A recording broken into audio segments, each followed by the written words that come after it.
In this demonstration, you will learn how to create an interactive source and simulation in Speos. An interactive source is a simple source with theoretical rays used for ray tracing. It models no real light emission. It's used for quickly reviewing the propagation in the 3D view. To create an interactive source, in Light Simulation tab click Interactive Source. It appears in the simulation panel, and the definition panel opens where you can rename it. As start geometries, you can choose from the types point, curve, or face. For end geometries, there are the same types available and the additional type direction. Sketch a geometry for start and end type if needed, or use an existing one. Here we sketch a simple arc with 60 degrees.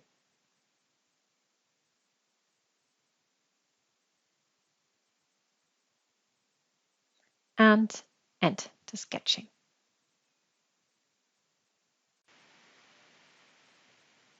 Double-click on the interactive source.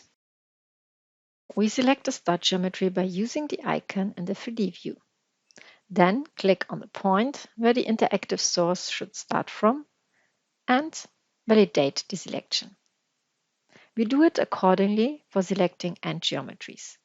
The object can be selected either from 3D view or structure tree. Once we have defined the geometries, the rays appear in the 3D view. The sampling can be adjusted from the definition window as well as the wavelength.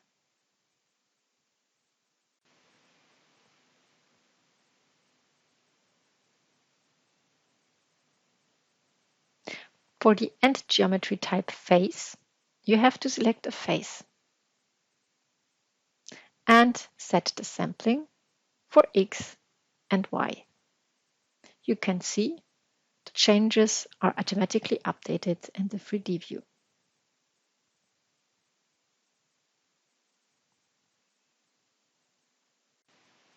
Now we will see how to create an interactive simulation. Therefore, in Light Simulation tab, click Interactive Simulation. Rename it in the definition panel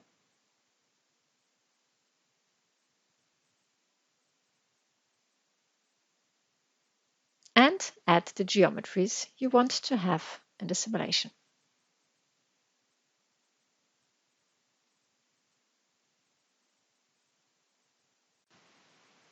The linked objects are listed under Geometries. Then select an interactive source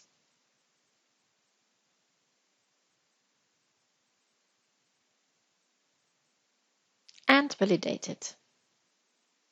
It is listed under Sources.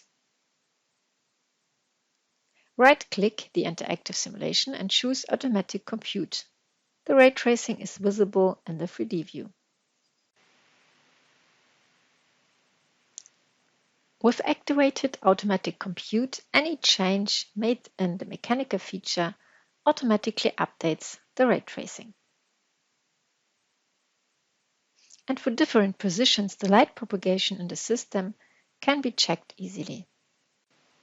This concludes this demonstration of how to create an interactive source and simulation.